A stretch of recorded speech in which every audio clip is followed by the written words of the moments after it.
चुनाव चिन्ह हमें पता है, हमें पता है, तुमने बहुत काम किया है, हम तुतारी ही बजाएंगे हा संवाद आहे मुंब्रा कोसा येथील एक ज्येष्ठ महिला आणि डॉक्टर जितेंद्र आव्हाड यांच्यातील।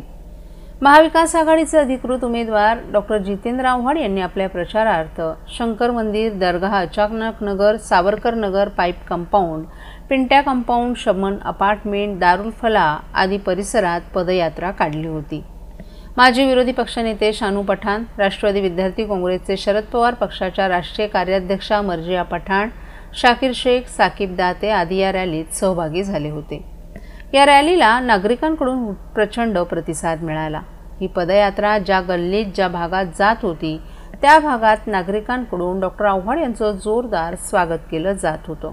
सर्वात महत्त्वाचं म्हणजे अनेक ठिकाणी नागरिकांनी डॉक्टर जितेंद्र आव्हाड यांच्यावर पुष्पवृष्टी केली। अचानक नगर परिसरात डॉक्टर जितेंद्र आव्हाड माईक हातात घेऊन आपलं निवडणूक चिन्ह सांगत असतानाच एक महिला त्यांच्या समोर आली। कशासाठी तुम्ही फिरताय? तुम्ही आम्हाला तुमच्या कामातून दररोज दिसत असता। आमचा मुंब्रा कोसाचा कायापालट तुम्ही केलाय, त्यामुळे आम्हीच तुमचे प्रचारक आहोत, विजय तुमचाच आहोत असं सांगत नागरिकांनी डॉक्टर जितेंद्र आव्हाड यांना शुभेच्छा दिल्या। दरम्यान काल दुपारी 12 वाजता भर उन्हात ही पदयात्रा सुरू झाली होती। तरीही विविध स्तरातील नागरिक, तरुण, वृद्ध आणि महिला या पदयात्रेत उत्स्फूर्तपणे सहभागी झाले होते।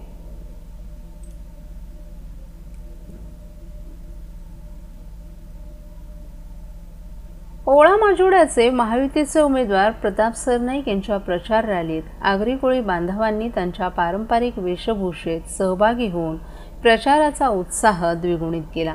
त्यांनी प्रताप सरनाईक यांना देखील पारंपरिक वेशभूषा परिधान करण्याचा आग्रह केला। प्रताप सरनाईक यांनी देखील पारंपरिक वेशभूषा परिधान करून त्यांनी दिलेला सन्मान आनंदाने स्वीकारला। तुम्हारा चुनाव चिन्ह हमें पता है, तुमने बहुत काम किया है, हम धनुष्यबाण को ही मत देंगे हा संवाद आहे घोडबंदर येथील एका ज्येष्ठ महिला आणि प्रताप सरनाईक यांच्यातील। महायुतीचे अधिकृत उमेदवार प्रताप सरनाईक यांनी आपल्या प्रचारार्थ Waghbil Naka, D Mart, Hill Spring, Haware City, Owala Naka, Bhayanderpada, Gaimukh, Moharpada, Koliwada, Ram Mandir, Traffic Park, New Horizon School, Waghbilgaon, Vasantleela, Vijay नेक्स, विजय गार्डन, स्वस्तिक रेसिडेन्सी, आनंदनगर नाका, वाघबीळ नाका, कापूरबावडी आणि माजोडा गाव आदी ठिकाणांहून प्रचार रॅली मार्गस्थ झाली। या रॅलीला नागरिकांकडूनही प्रचंड प्रतिसाद मिळाला। ही प्रचार रॅली ज्या गल्लीत ज्या भागात जात होती त्या भागात नागरिकांकडून प्रताप सरनाईक यांचं जोरदार स्वागत केलं जात होतं। सर्वात महत्त्वाचं म्हणजे अनेक ठिकाणी नागरिकांनी प्रताप सरनाईक यांच्यावर पुष्पवृष्टीही केली। सरनाईक यांच्या स्वागतासाठी रांगोळ्या देखील काढण्यात आल्या होत्या। पक्षाचं चिन्ह रांगोळी म्हणून देखील काढलं होतं। तुम्ही आम्हाला तुमच्या कामातून दररोज दिसता, आमचा परिसराचा कायापालट तुम्हीच केलाय, त्यामुळे आम्ही तुमचे प्रचारक आहोत, विजय तुमचाच आहे असं सांगत नागरिकांनी प्रताप सरनाईक यांनाही खूप साऱ्या शुभेच्छा आणि आशीर्वाद दिले। सर्व समाजातील विविध स्तरातील नागरिक, तरुण, वृद्ध, महिला या प्रचार रॅलीत उत्स्फूर्तपणे सहभागी झाले होते। सर्वांचं मिळणारं प्रेम आणि पाठिंबा पाहून समाधान वाटतं असा विश्वास यावेळी प्रताप सरनाईक यांनी व्यक्त केला। आपल्या प्रेम आणि पाठिंब्यामुळे आपण पुन्हा एकदा तुमच्या सेवेत येऊ आणि सर्वजण एकत्रितपणे मतदारसंघाचा अजून वेगानं विकास करू, तुमच्या सेवेत पुन्हा दाखल होऊ असा विश्वास तुमच्या सर्वांकडून मिळणाऱ्या प्रेमानं आणि आपुलकीनं मनात निर्माण होतो अशा भावना यावेळी प्रताप सरनाईक यांनी व्यक्त केल्या।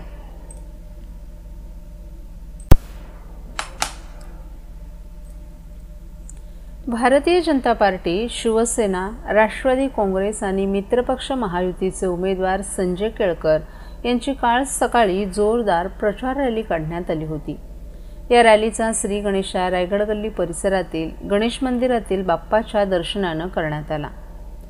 कालची रविवारची सुट्टी असल्यानं सुट्टीच्या दिवशी मतदारांशी संवाद साधल्यानं या प्रचार रॅलीला उत्स्फूर्त प्रतिसाद लाभल्याचं पाहायला मिळालं। याच दरम्यान महिलांनी आमदार संजय केळकर यांचं औक्षणही केलं। पाचपाकाडी, चंदनवाडी, नामदेववाडी परिसरातून प्रत्येक घरातून महिला प्रचारासाठी रस्त्यावर उतरल्या होत्या। काल सकाळी 10 वाजण्याच्या सुमारास या झंझावत रॅली रायगड गल्ली भागातून सुरू झाली। यावेळी खासदार नरेश मस्के, आमदार निरंजन डावखरे, भाजपचे माजी नगरसेवक नारायण पवार, अशोक राऊळ, शिवसेना माजी नगरसेविका रुचिता मोरे, शिवसेनेचे हेमंत पवार, भाजपचे महेश कदम, प्रकाश राऊळ आदींसह पदाधिकारी, कार्यकर्ते तसंच ज्येष्ठांपासून लहान मुलांपर्यंत प्रचारासाठी मोठ्या संख्येनं सहभागी झाले होते. रायगड गल्ली परिसरातील श्री गणेश मंदिरातील गणेश बाप्पाचं दर्शन घेत या रॅलीला सुरुवात झाली.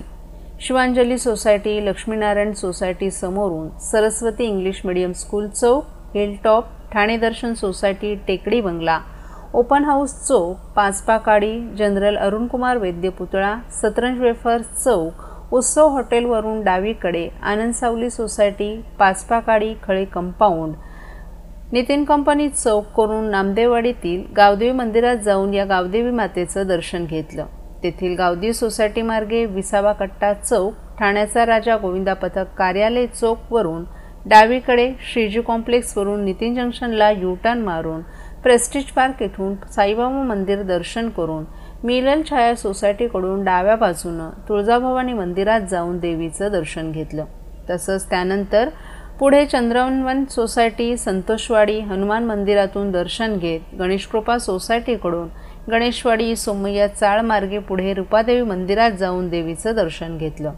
तसंच तेथून पुढे शहीद उद्यानाकडून डावीकडे पाटीलवाडी मार्गे सिद्धेश्वर तलाव सर्व्हिस रोड, डी.आर. कदम यांचं कार्यालय परिसरातून रमाबाई आंबेडकर उद्यान सर्व्हिस रोड, कॅडबरी जंक्शनवरून उजवीकडून लाईफलाईन हॉस्पिटल चौकातून सिंगनगर, हंसनगर, परेरानगर मार्गे माजी नगरसेवक अशोक राऊळ यांच्या कार्यालयातून एस.टी. वर्कशॉप मार्गे जोंधळी बाग, नोरीबाबा दर्गा रोड, रूपादेवी मंदिर चौक, संतोष साळुंखे कार्यालय, महेश कदम कार्यालय करत गौरीशंकर सिद्धिविनायक मंदिर, ठाणे महानगरपालिका चौक, कचराळी तलाव येथे या रॅलीचा समारोप करण्यात आला.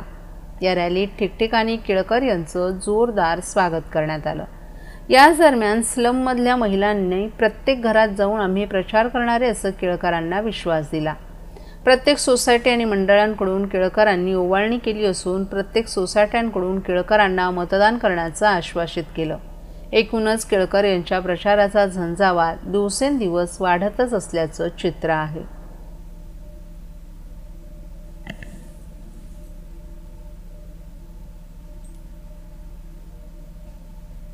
महाराष्ट्रातील भगिनींना आधार देणारी राज्य शासनाची मुख्यमंत्री माझी लाडकी बहीण योजना.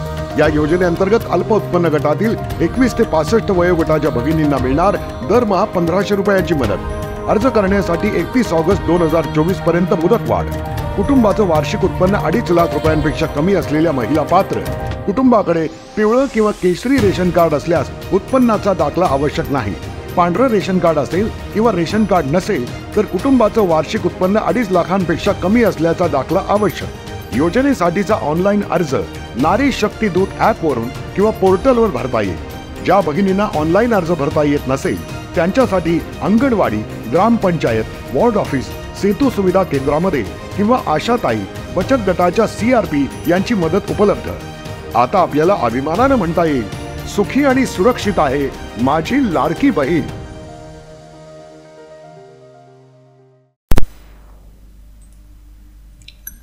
शिवसेना, भाजप, राष्ट्रवादी काँग्रेस, महायुतीच्या उमेदवारांच्या प्रचारासाठी राज्यभर फिरणाऱ्या मुख्यमंत्री एकनाथ शिंदे यांनी आज केले काम भारी, आता पुढची तयारी या टॅगलाईननं आपल्या कोपरी पाचपाकाडी विधानसभा मतदारसंघात जोरदार शक्तीप्रदर्शन करत संपूर्ण मतदारसंघ पिंजून काढला. यात लाडक्या बहिणींचा सहभाग लक्षणीय दिसून आला. दुपारी 4 वाजता सुरू झालेली रॅली रात्री 10 वाजेपर्यंत कोपरीपासून वागळे स्ट्रीटपर्यंतच्या 40 नगर परिसरातील गल्लीबोळातून गेली. फटाक्यांची आतिषबाजी, भगवं वातावरण, फुलांची उधळण करत रस्त्यांच्या दुतर्फा उभ्या राहिलेल्या हजारो मतदारांना अभिवादन करत त्यांचं स्वागत स्वीकारत मुख्यमंत्री एकनाथ शिंदे यांनी 8 तासात मतदारसंघ पिंजून काढला. त्यांच्यासोबत रथावर खासदार नरेश मस्के, शिवसेना प्रमुख दिवंगत बाळासाहेब ठाकरे यांचे विश्वासू थापा, मीनाक्षी शिंदे, संजय वाघोले, राम रेपाळे आदी महायुतीचे अनेक नेते सहभागी झाले होते. मुख्यमंत्री एकनाथ शिंदे यांची निवडणूक शिवसैनिक आणि मतदारांनी हातात घेतली असून त्याची प्रचिती आजच्या प्रचार रॅलीत दिसून आली. राज्यभरात प्रचाराचा धडाका लावलेल्या मुख्यमंत्री एकनाथ शिंदे यांच्या प्रचार रॅलीला सायंकाळी 4च्या सुमारास सुरुवात झाली.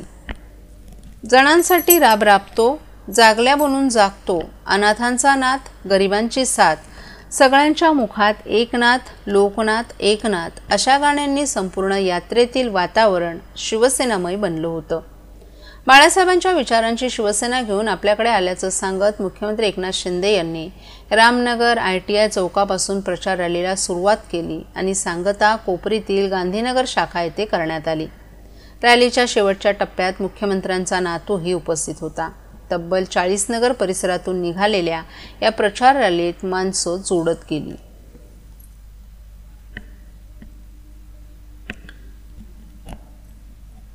महाविकास आघाडीतील तिन्ही पक्षांमध्ये कुणाचा पायपोस कुणाला नाही अशी स्थिती असताना एक धक्कादायक बाब समोर आली आहे. ठाण्यातील मुख्यमंत्र्यांच्या कोपरी पाचपाखाडी मतदारसंघात झालेल्या बंडखोरीला काँग्रेसचे जिल्हाध्यक्ष विक्रांत चव्हाण यांचीच फूस असल्याचं उघड झाले. काँग्रेसचे बंडखोर उमेदवार मनोज शिंदे यांना काँग्रेस अध्यक्षांनीच फोनवर उमेदवारी अर्ज दाखल करण्यास सांगितल्याची ऑडिओ क्लिप व्हायरल झाली आहे. या व्हायरल संभाषणानं काँग्रेसचीच चांगली पोलखोल झाली आहे. ठाणे जिल्ह्यात विधानसभा मतदारसंघ असताना महाविकास आघाडीच्या जागा वाटपात ठाण्यात काँग्रेसच्या वाट्याला भिवंडी आणि मीरा भाईंदर या अवघ्या 2 जागा आल्या आहेत. त्यामुळे काँग्रेस पदाधिकाऱ्यांमध्ये नाराजी उमटून ठाण्यातील कोपरी पाचपाखाडी विधानसभा मतदारसंघात महाविकास आघाडीमध्ये बंडाळी माजली. कोपरी पाचपाखाडीतून महायुतीतर्फे मुख्यमंत्री एकनाथ शिंदे निवडणूक लढवत असून त्यांच्या विरोधात महाविकास आघाडीतून उद्धव बाळासाहेब ठाकरे गटाचे केदार दिघे रिंगणात आहेत. अशातच काँग्रेसचे ज्येष्ठ प्रदेश पदाधिकारी मनोज शिंदे आणि काँग्रेसचे सुरेश पाटील खेडे यांनी आपला अपक्ष उमेदवारी दाखल केली आहे. त्यामुळे महाविकास आघाडीत बेबनाव निर्माण झाला असल्यानं शनिवारी काँग्रेसचे अध्यक्ष चव्हाण यांनी दोन्ही बंडखोरांचं काँग्रेसमधून 6 वर्षांसाठी निलंबन केल्याचं जाहीर केलं. दरम्यान कोपरी पाचपाखाडी मतदारसंघातून उमेदवारी दाखल करण्यापूर्वी मनोज शिंदे यांनी अध्यक्ष विक्रांत चव्हाण यांना फोन करून कल्पना दिली होती. त्यावर प्रत्युत्तरादाखल चव्हाण यांनी अनुमती दर्शवून अर्ज भरण्यास हमी भरली. या संभाषणाची ऑडिओ क्लिप व्हायरल झाल्यानं महाविकास आघाडीमध्ये संशयकोळ माजलाय. एवढं काय होतंय, पहिल्या दिवशीची सुरुवात अंदाजे मी 200-300 कार्यकर्ते वगैरे समजलो होतो. परंतु त्यांना जेव्हा कळलं की मी या ठिकाणी कुठल्या उद्देशाने मी ही निवडणूक लढवतोय, त्याप्रमाणे 2-2.5 हजार वरती आता तुम्ही बघताय मोठा प्रतिसाद कार्यकर्त्यांचा वाढतोय. आज 3-3.5 हजार लोक त्या ठिकाणी कार्यकर्ते होते, मंडळाचे सदस्य होते, सामाजिक संघटनेचे पदाधिकारी होते, सर्वसामान्य नागरिक होते, काही ज्येष्ठ नागरिक त्यांना ते माझ्या रॅलीच्या रथामध्ये बसतात, त्यांना चालता येत नाही. अशा प्रकारचं प्रेम उसळून जे आलेलं आहे, त्याच्यामुळे मला पूर्ण विश्वास आहे 20 तारखेला जी निवडणूक होणार आहे त्या ठिकाणी 7 हा माझा लकी नंबर आहे आणि 7 नंबर मला मिळालेला आहे. त्याच्यासमोर माझं नाव आहे, फुगा ही निशाणी आहे. त्याच्यासमोरचं नागरिक माझं बटन दाबून माझ्यावर प्रेम व्यक्त करतील आणि हे जे चालले त्याच्या पलीकडे जाऊन मला मतदान करून मला त्यांच्या सुख दुःख आणि ऐश्वर्यामध्ये आणि त्यांच्या प्रश्नामध्ये पूर्ण करण्याच्या माध्यमातून मला सहभाग करून घेतील आणि मला विधानसभेवर आमदार म्हणून पाठवतील, एवढं मला खात्रीने वाटायला लागलेलं आहे.